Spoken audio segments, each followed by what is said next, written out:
여러 간들에 대해 간드러지게 알려드리는 간들간들입니다. 이번 시간에는 지난주에 이어서 서울대병원 간담체외과 이광훈 교수님, 최영록 교수님, 장기이식센터 김옥경 코디네이터님 모시고 간들에게 물어봐 Q&A 시간을 갖도록 하겠습니다. 저는 간담체외과 전임의 이재원입니다. 멋있다. 잘생겼다. 와우. 박성님께서 ERCP를 시행했으면 위 내시경을 따로 할 필요는 없는가요? ERCP를 하는 중에 보통 위도 어느 정도 검사를 하는 건 아닌지 물어보셨습니다.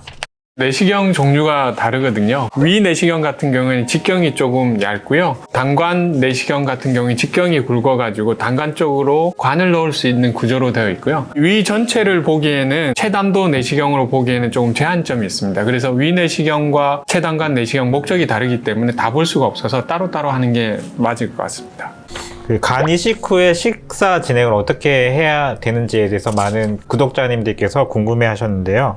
소리앤님께서 보내주셨는데 이식 후에 과메기를 먹고 싶다고 하셨는데 수술 후 2년차가 지났다고 하는데 과메기 제철인데 과메기를 먹어도 되는지 회를 먹어도 되느냐 이제 이런 질문을 많이 하시는데 이식 후에 3에서 6개월은 면역을 굉장히 세게 하기 때문에 뭐 김치도 포함해서 뭐 야채도 뭐 먹지 말라고 하는데 생거를 좀 먹지 말라고 하죠. 3개월이 넘어가면은 김치, 야채, 생과일 정도는 자유롭게 드셔도 될 것 같다 환자분들한테 안내하는데 회인 경우는 선생님들마다 답이 좀 달라요. 저는 이제 좀 피하라고 얘기합니다. 우리나라 동해안, 서해안 다 비브리오가 있거든요. 설사 같은 거 좀 유발할 수도 있고 관리가 조금 덜 돼가지고 가벼운 식중독으로 넘어갈 것들이 굉장히 심각한 식중독 상태나 뭐 설사를 심하게 하거나 이런 일들이 가끔씩 있어서 특히 어패류, 멍게, 해삼 이런 종류는 이제 관리 상태가 아주 깨끗하지 못하는 경우도 있고 비브리오뿐만 아니고 여러 가지 기생충들도 좀 있고 그래서 오염된 바닷물들이 직접 들어가 있는 경우가 많아서 피하시라 이렇게 말씀을 드리죠. 깨끗하게 이제 조리한 생선회 같은 거는 1, 2년 넘어서는 드시는 거는 괜찮을 거라 생각합니다.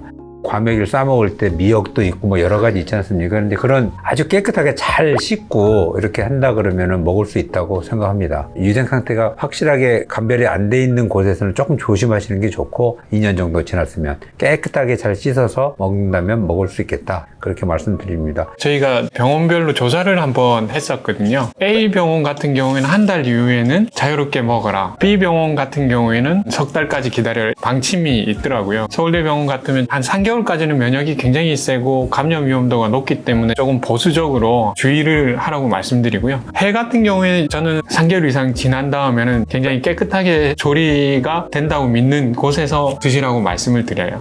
저희가 주로 바다회 얘기를 했는데요. 민물회는 어떠세요? 민물회는 상식적으로 먹는 게 굉장히 위험하죠. 왜냐면은 기생충이 많거든요. 페스티스토마가 지금도 많거든요. 아무리 깨끗한 뭐 소양강에도 있습니다. 민물회는 일반인도 먹으면 안 되거든요. 회를 드시면 안 됩니다. 이스라엘 향어 이런 거 드시면 안 됩니다.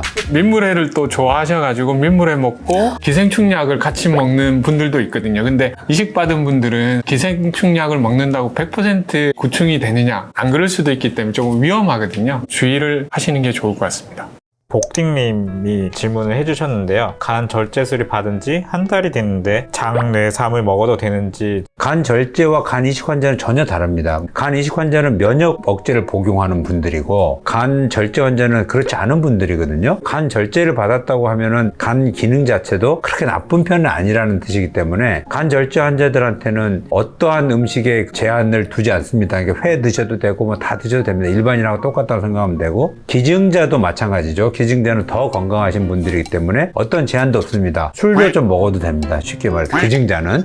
그래도 이제 저희가 공식적으로 얘기하시면 안 예, 돼요. 선생님. 한약재에 따라 좀 다를 텐데 어떤 분들은 드시고 나서 올라가는 경우도 많습니다. 일반 간 절제 후에 장뇌삼 대부분은 괜찮지만 장담을 해드릴 수는 없네요. 정말 진담으로 얘기하는데 간에 좋다는 것만 드시지 말라 그러거든요. 헛개나무 먹고 간이 확 나빠져서 간 이식한 경우도 있었거든요. 저 환자 중에. 간에 좋은 걸 찾아서 먹는 거가 간에 부담이 된다라는 거는 철칙입니다. 좋은 거는 안 드시고 식사로 해결하시는 게 제일 좋고 간 절제 환자들인 경우는 음식에 제한을 두지 않는다. 이 정도 말씀드립니다. 아마 간암이 있어서 간절제를 받은 환자들이고 친인척이나 친구분들이 아마 암에 좋다고 해서 추천하는 경우가 대부분일 것 같은데요. 병원에서 처방한 약 말고는 간독성 있다고 보시면 되고요. 또 반복하지만 간에 좋은 건 간에 안 좋을 가능성이 크기 때문에 안 드시는 걸 추천합니다.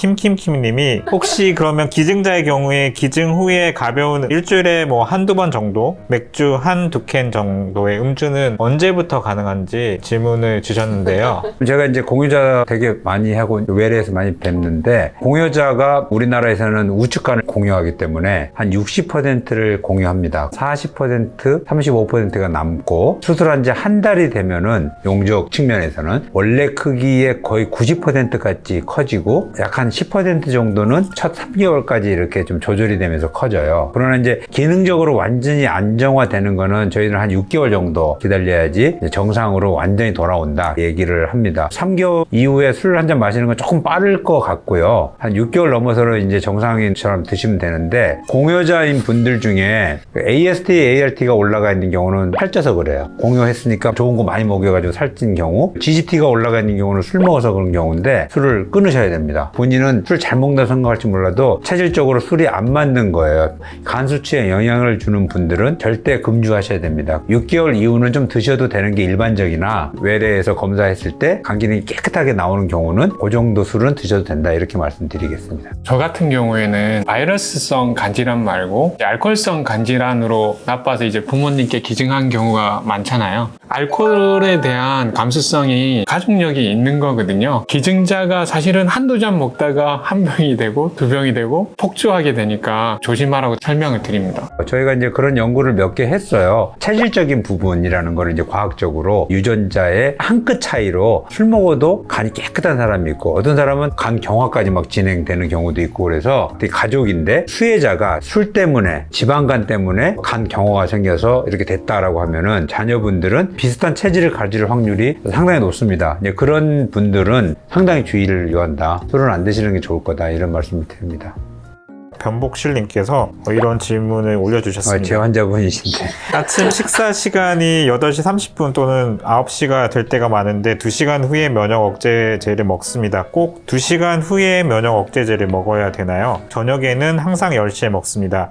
2시간 공복을 지키라고 하는데 음식하고 영향을 받기 때문이거든요. 약을 먹기 전에 피를 뽑아서 약의 효능의 강도를 예측을 할 수 있어서 일정하기만 하게 하면 됩니다. 예를 들어서 약을 먹고 1시간 후에 밥을 먹었다. 그 상태를 그대로 유지하면서 피 검사를 하시면은 거기에 맞춰서 또 용량을 조절하기 때문에 불가피하게 뭐 출근 뭐 이런 문제 때문에 밥을 1시간 있다 먹어야 된다 그러면 그렇게 드십시오. 일관성 있게 하면 됩니다. 면역 억제제가 설사를 유발할 수 있습니까? 있습니다. 총 면역이 세면은 감염에 취약한 그런 것도 있지만 면역 억제 자체가 설사를 유발합니다. 특히 MMF라고 하는 것들이 유발하기 때문에 증상이 있으면 저희들이 용량을 좀 줄이거나 끊는 처방을 하죠.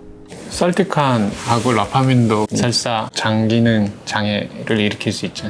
수인님께서 초기일 때 이식을 해야 재발 가능성이 낮아지는 건 아닌가요? 이식 후에도 새로운 암이 생길 확률이 이렇게 높으면 이식은 정말 최후의 선택으로 남겨둬야 하는 건 아닌가요? B형 간염, 초기 간암의 경우에는 이식을 언제 해야 더 좋을까요?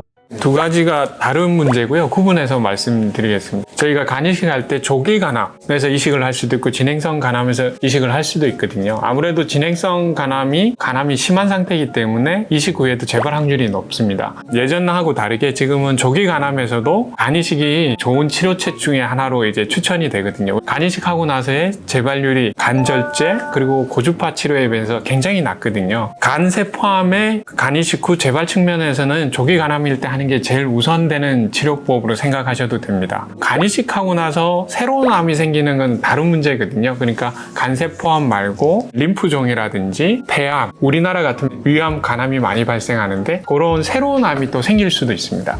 일반인들에 비해서 몇 배 이상 위험도가 높기 때문에 그런 암들에 대한 추적 관찰을 저희가 계속 지속적으로 하고 있고 그래서 간이식하고 나서 1, 2년 이내에 보통 위내시경, 대장내시경 이런 것들 저희가 건강검진으로 추천을 드리고 있습니다. 질문하신 분이 굉장히 냉철하게 이렇게 보시고 말씀하시는 것 같은데 간암에서 간이식이 좋은 건 알겠다. 그러나 이제 면역제를 장기간 하면서 다른 암들이 생길 수 있는데 가급적 이식을 안 하고 다른 치료를 하는 게 오히려 좋은 거 아니냐. 양쪽을 다 밸런스를 해야 될 것 같아요. 조기에서 다른 치료를 했을 때 새롭게 생기는 경우가 절반이라고 제가 말씀드렸죠. 재발하지 않는 절반인 경우는 이식을 해서 면역 억제를 해서 아무리 깔끔하게 정리한다 하더라도 다른 위험도를 높이는 거지 않습니까? 그러니까 하면 안 되겠죠.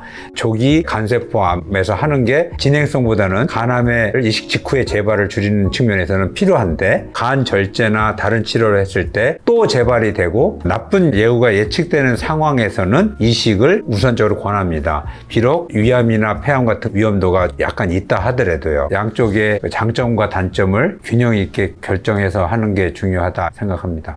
기증자 검사와 관련된 질문을 서영서님께서 보내주셨습니다. 공여자 1차 검사에서 좌엽이 24% 부적합이라면 어떤 방법으로든 공여가 불가능한 건가요? 가족 중에 저밖에 공여할 사람이 없는데 의협의 일부 기증은 불가능한 건가요? 혈관만 잘 만든다면 가능하지 않을까요? 예, 맞습니다. 우리나라에서는 대개 우간을 쓰기 때문에 자간이 남는 비율을 따지게 되는데요. 지금은 간이식 술기가 많이 발전돼 있고 간 내 혈관 구조에 대한 이해도가 굉장히 높기 때문에 혈관이나 담도 변이가 있을 때 수술이 어렵지만 이런 경우에 단종간 용적이라고 그러는데요. 왼쪽 간이 작을 경우에 오른쪽 간을 그런 변이를 이용해서 우후구역 그리고 우전구역을 사용할 수도 있거든요. 그래서 이거는 직접 간 해부, 혈관 구조, 담도 구조를 봐야 알 수가 있습니다. 그런 구조에 따라서 사용할 수 있는 경우도 있기 때문에 이거는 병원에서 의료진과 CT나 이런 걸 보면서 의논하실 수 있을 것 같습니다. 해부학적인 구조도 중요하지만 오른쪽 간의 우후구역, 그러니까 오른쪽 간의 절반을 썼을 때 받으신 분의 체중에 비해서 이게 너무 작은 경우도 많아서 본인의 그런 안전성뿐만 아니라 받으시는 분의 용적이 충분한지 받으시는 분의 안전성도 함께 고려돼야 되기 때문에 복잡합니다. 그거는 진짜 병원에서 담당 선생님하고 좀 상의하셔야 될 것 같습니다.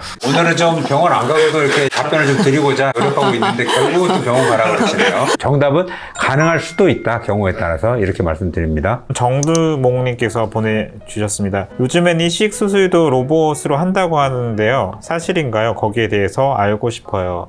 서울대병원에서 세계 최초로 했지만 많은 준비를 통해서 상당히 이제 기술이 좀 안정화되어 있죠. 복강경하고 로봇하고 두 개를 섞어서 하고 있고 우리가 어떤 경우에 해야 되겠다라는 거를 이제 잘 알고 있어요. 그래서 모든 경우가 복강경 수술 또는 로봇 수술에 적응증이 되는 건 아니다라고 말씀드리고, 이거는 생각이 있으시면은 저는 이게 될까요? 라고 물어보시면 됩니다, 안 됩니다를 말씀드립니다. 경제적인 부분도 중요합니다. 왜냐하면 로봇은 보험이 안 되기 때문에요. 로봇 비용이랑 복강경으로 하는 경우 그리고 개복 수술로 하는 경우 비용의 차이가 따로 있는지. 복강경으로 수술하는 거랑 개복 수술로 하는 거랑은 비용 차이가 없고 똑같이 보험이 적용이 되기 때문에요. 환자랑 기증자분이랑 두 분 검사비, 입원비, 수술비, 치료비까지 해서 대략 1,500만 원에서 2,000만 원 정도면 될 것 같은데요. 로봇 수술 같은 경우는 아직까지는 수술료가 보험이 안 되고 있고 수술료만 4,000만 원 정도가 나오기 때문에 검사비랑 뭐 입원비, 치료비까지 하면은 대략 5,500 전후 정도 나오지 않을까 싶습니다. 환자가 내는 돈이 그 정도라는 네, 거죠? 본인 개인 부담금. 1,500에서 한 2,000만 원 정도로 했는데 그거는 차이가 왜 나나요?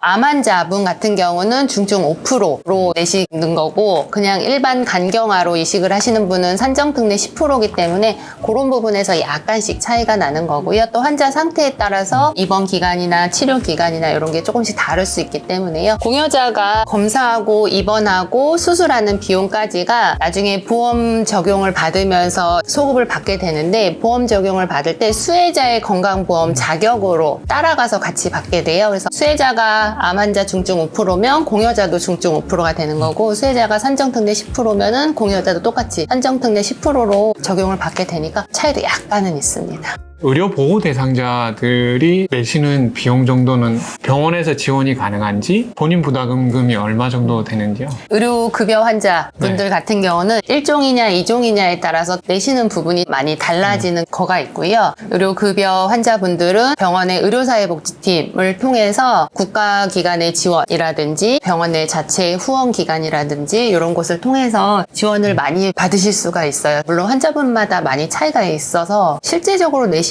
돈은 많지 않은 걸로 알고 있어요. 영상 잘 보셨나요? 궁금한 점 있으시면 이 영상에 댓글 달아주시면 앞으로 또 이런 자리를 마련을 할 텐데요. 이 영상이 마음에 드시면 좋아요, 구독, 꾹꾹 눌러주세요. 질문을 많이 남기라고. 요 밑에다 또 댓글 달아주시면